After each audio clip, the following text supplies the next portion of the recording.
welcome to this dialogue special coming to you from Munich, Germany, the site of the 60th Munich Security Conference. I'm Xu Qinduo. Germany is one of the most important countries in Europe because of its significant economic and geopolitical importance as well as its long history. Most Chinese regard Germans as pragmatic, disciplined, and efficient. So what are Germans' impressions of China, Chinese people, and culture? Join us as we talk to people here in Munich. If you are asked to use like one keyword or three keywords to describe China, Chinese culture, or Chinese food, Chinese people, what's your description? Of course, with a big economy. So especially about the economic power and a very, very important trading partner for Germany. Definitely the culture. It's like the food and everything you see here, and just to see it in real life. That the food is really good. Chinese food, yes. Chinese food. There are many Chinese restaurants here. The future is e-mobility, I think, and this is what China is one step in front of Germany, I think, at the moment. We have so many brands from China. We use so many things here made in China. For example, BYD, very important in the automotive and energy sector, in the EV part. And we basically see that many of the traditional German industries, such as chemical or manufacturing as well as automotive, are being threatened, but in case of competitive threat, by Chinese companies which managed to get better and better in the last decades and now are even surpassing some of the German technology leaders because the Chinese EV companies are simply a step ahead of us. But at the end, I think to come closer, we have different systems, of course, we have different cultures, but at the end we have one world. China have a big role there. By talking to people on the street, I realized the necessity of people-to-people exchanges between China and Germany. Most of the people I talk to have never been to China, but they do have heard of China. They understand China is one of the most important economies. Some are aware that China is the largest trading partner of Germany. Some even notice that China is already ahead of Germany and other European countries in areas like EV, quantum computing, and AI, etc. Still, most of them only have some vague ideas about China. China is a big country with a vast land. China is far away. China is different. Again, we do need to reinforce engagement between each other.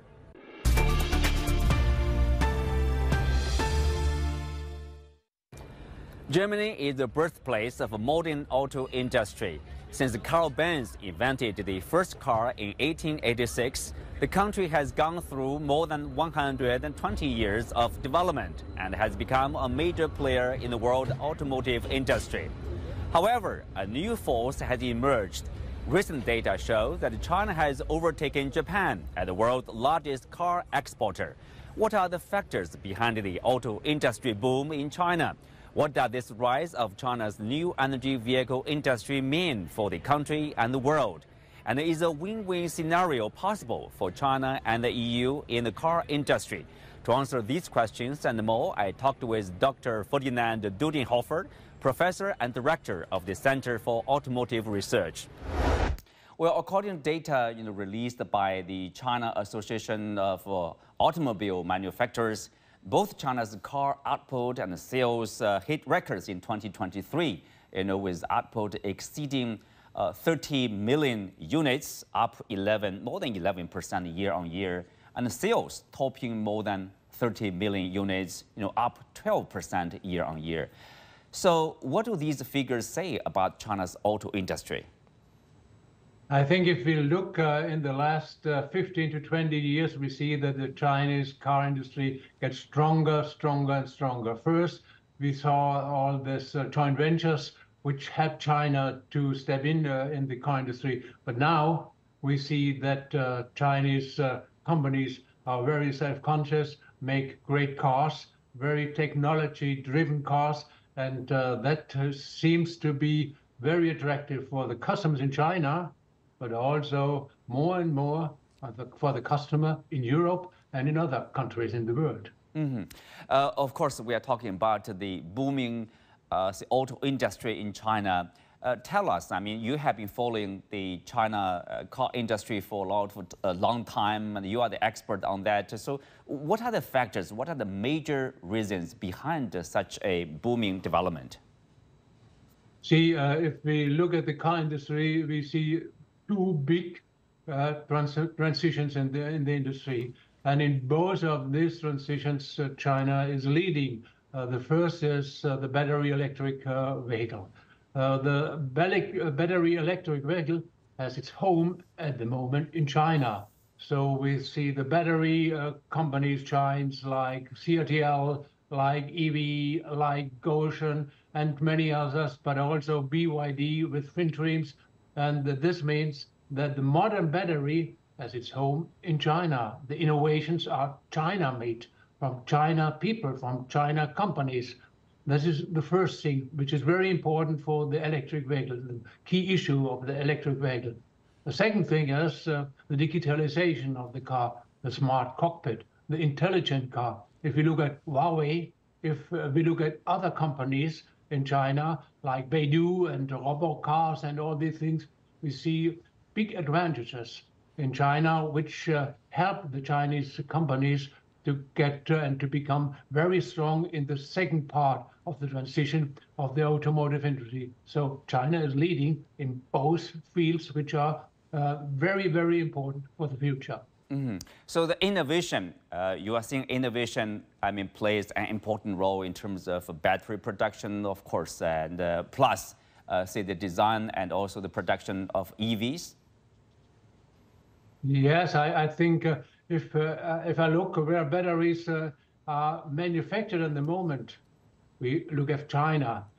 In the past, of course, Korea has an important impact with companies like Samsung or LG Chem, but now it's China who is leading that. And it's not just the production, it's also the innovations which we see. So the big issue, which is the cell to body or cell to chassis, are innovations which are leading companies in China like CATL with its Quilin battery, or the battery from BYD, the Blade battery, given the trends. And this trends helps to be strong and to become strong and to make cars better, EVs better as in the past. Mm-hmm. Well, in terms of the number of cars being exported overseas, people, at least some of them, would point another factor, the Ukraine crisis. They say Chinese car makers have benefited from the absence of competitors in Russia, mostly from say Germany, from Japan. What's your take on that? That's right. We see that, I guess, Chinese companies exported about 800,000 cars last year to Russia, because all Western companies get out of Russia because of this conflict with the war with Ukraine. And Russia by itself had a demand for cars, and by itself, Russia has no car industry. Therefore, the Chinese companies profited from that trend. However, I think Russia will be important for China's companies, but in the future, other countries get more and more important. Mm-hmm. Well, in terms of EV, many people would say, that's also the real picture. Most of the electric vehicles produced in China are on the road in China. So the number of being exported of the NEVs, the new energy vehicles or electric vehicles from China, they're still limited. Is that the case? At the moment, yes, but I think in the future, the exports will go on and will increase. However, I think it's not the exports which make the future. I'm pretty sure that Chinese companies will found plants and manufacturing sites in Europe. So have Chinese cars manufactured in Europe would help the Chinese companies to hedge risks. Risk, for example, political risk you could have, tariff risks you could have with the trade, but also risks for exchange rates which are doing so. It's some kind of what all car makers in the world like to have. We call it natural hedging. So if you go in natural hedging, that is a new form to bring the world and the car manufacturers together, not just exporting cars, but producing cars in the different countries. Well, if you compare the, the major car or auto center in the world, say the United States, European countries, in particular Germany and China, Japan, you once talked about this future of the car industry, like back in 2020, you said that the USA, quote, had been the world innovation leader for the last 50 years. For the next 50 years, and possibly forever, China will define the technology development in the world. Tell us more about that. Do you still hold the view? So we see certain periods in the car industry. The first period was the period with General Motors, with Ford, which they made the car affordable for mass production for customers on a worldwide basis. And that was also backed by a big market, the home market of General Motors and Ford and Chrysler in the US. That holds on for 20 or 30 years, and then Japanese car makers like Toyota stepped in, but also German car makers like Mercedes, like BMW, like Audi, like Porsche, which are in the premium sector very successful. But now we are in a situation that we have a big transformation in the world and the world car markets. And this transformation and disruption strategies and innovations are on the one hand the battery electric vehicle, the new energy vehicles, and on the other hand, the software-driven cars. Software-driven car means the intelligent car. So the smart cockpit, what we see, the self-driving cars, what we see on robot cars, and all these things. And both very important innovations and steps as its home in China, because you have in China companies like Huawei, like Tencent, like Beidou, which are on the forefront in the IT sector. And on the other hand, you have the battery industry with very, very strong and innovative companies like CATL, like BYD and FinDreams, like Goshen, like EV and others. So I'm pretty sure you have a big home market, the biggest home market, the biggest market in the world. So you can do and can create scale effects. And on the other hand, you have all the innovations we need to be successful in the car industry of tomorrow. So it's the Chinese century, which we look in the future in the automotive industry. With the advantages China enjoys right now, Professor, can you tell us what's the difference? From based on what you said, it seems like the EV is more technology heavy in versus the traditional vehicles. Is that the case? And how different is the EV from the traditional cars? See, the EV. If you look at the EV, the battery is the most important part. If you have the battery costs about, or it takes about up to 40% of the cost of the car. So if you know how the battery is functioning, if you have a best proposition, a best selling proposition in the battery field, have the great innovation in the battery field, you have a big part of the electric vehicle. So the electric vehicle is a vehicle which is driven by battery innovations. And China knows that battery innovations. If we look at the conventional cars, at the internal combustion part, so we see that the engine and the exhaust emissions and all these things are very important. The Europeans know that, the Germans know very well.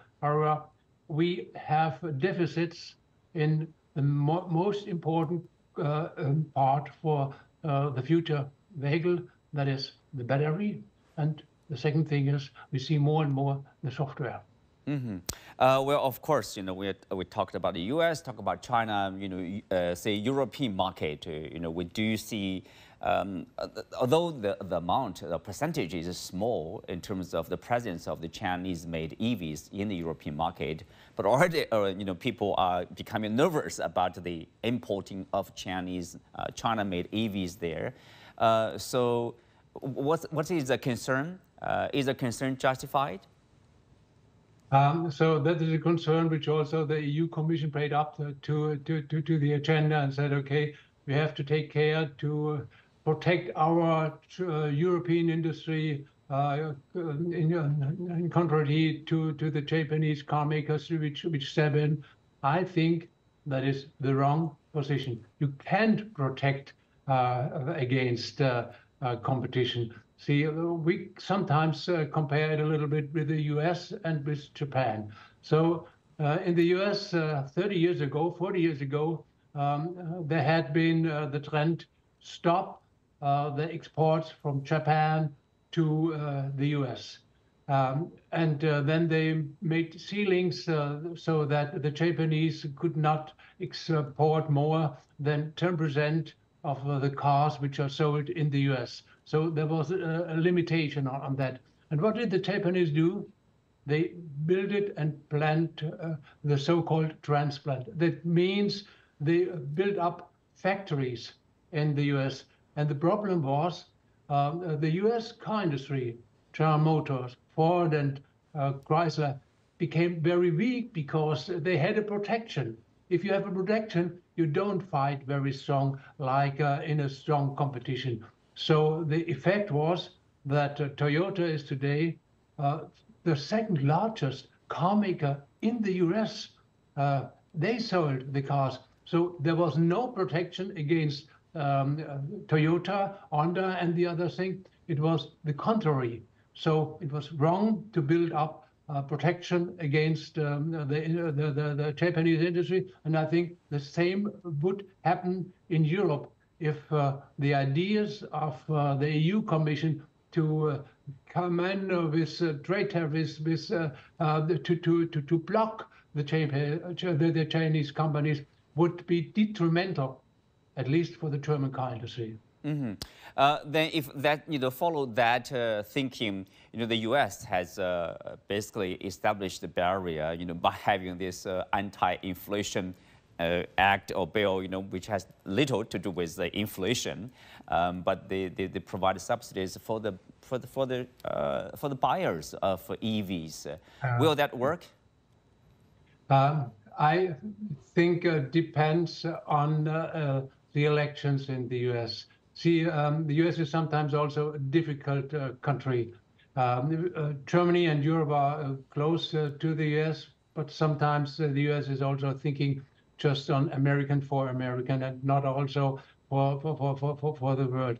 What they do at the moment, they make barriers of tariffs for the Europeans, but also for, of course, the Chinese cars to protect itself. If they go into the electric vehicles, like China is doing that, then the American car industry will have a disadvantage, a cost disadvantage, because they can't build up scales. The second thing is, we don't know what's happened to the US. It's a risk at the moment. If Donald Trump will win the next election, then I'm pretty sure they will go back to the gas engines, to the external combustion engines, and they don't care on climate change. Donald Trump don't care on climate change. So that is the risk. What is American doing? Then the road to go back to the climate industry and to the climate change stopping would be more difficult for the US compared to China or to Europe. Yes, the Trump factor. But beside that, you remind me of the importance of competition. Currently in China, there are about 100 companies, engaging in producing EVs. So fierce competition here in China in terms of price, in terms of service, in terms of basically being more innovative. Every few months, you produce something new to beat your competitors. I mean, that is, let's say, healthy environment for long-term development.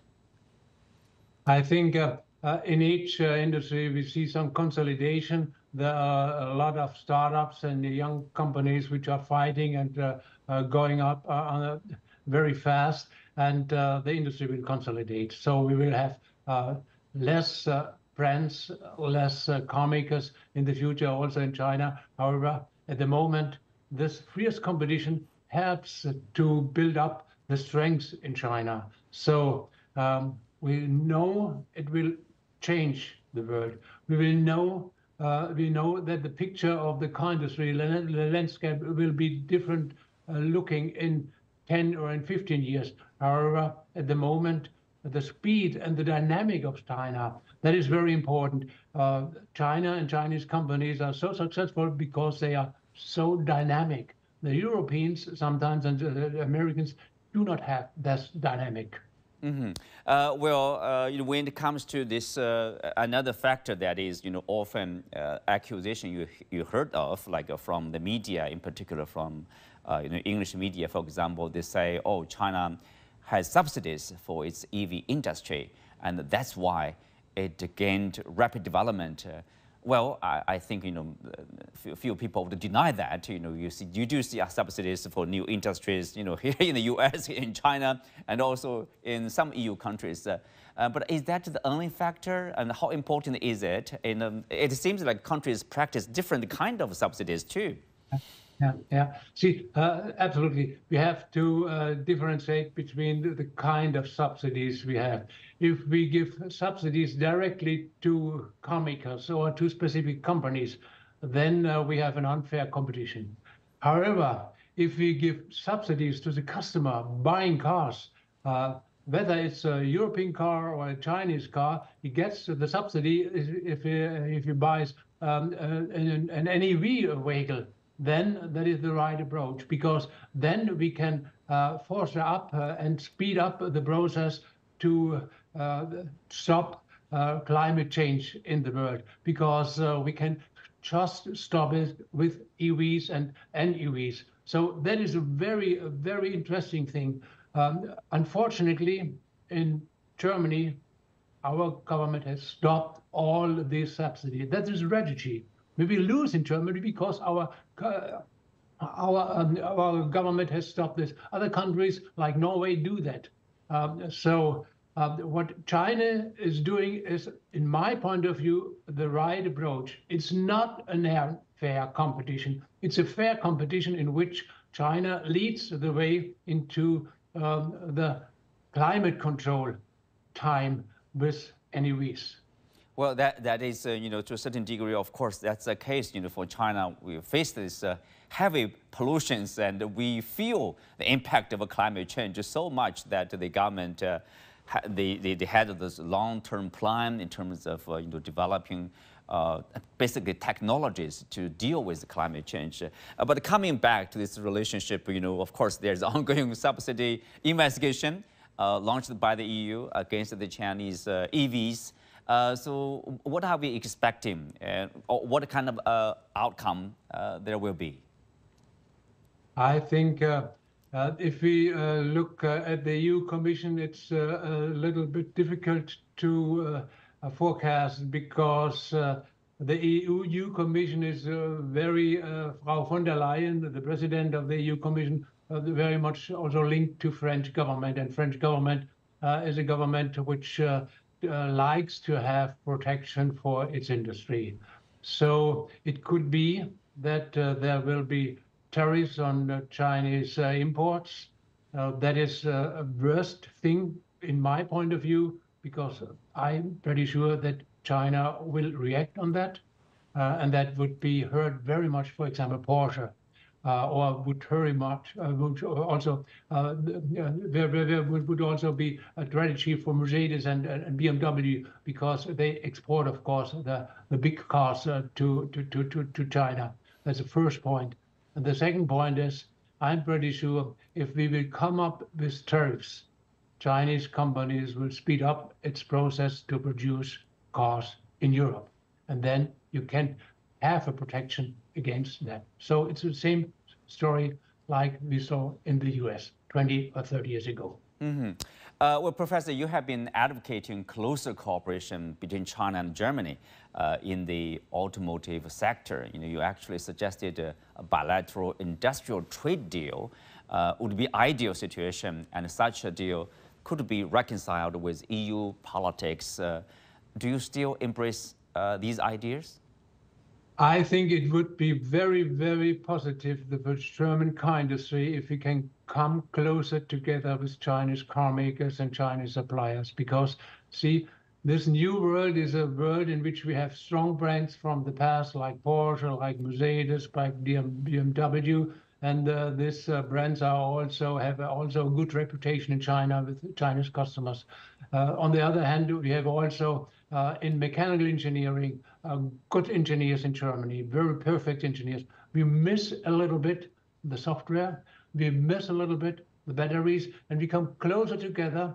We have a win-win position. Though German and the Chinese companies, we see that with VW, which is making and producing cars, for example, for SAIC, with SAIC for Audi, and also VW bought 5% of the stakes of Xiaopeng to get more and smart and faster in the development of software for the cars. So, in my point of view, it would be a win-win position. The problem is sometimes the politicians we have in Germany and we have in Europe. If we can convince them, then that would be a great message. Mm-hmm. What about your idea, being accepted by say the industry, by insiders in the industry, by people who are familiar with this industry, beyond politics, let's say? My feeling is in the industries, the CEOs and the top management and the managers are very open to that question, because today, if you look at Mercedes, they are very close to China. The largest plant of Mercedes in the world is in Beijing, not in Stuttgart. And the second largest innovation center of BMW is in China, not in the US or in other countries. So our industry is very close to the industry in China. They accept another, they talk with other, they have joint ventures, they work together. So that is a way to go in a better world, in a world without conflicts, in a world in which we can bring together different strengths of different companies, and the industry is very open to that. With that, we come to the end for this dialogue special from Germany. Many thanks to our guests. You can also find us on the CGTN app on YouTube. Thank you for being with us. I'm Xu Qinduo. See you next time.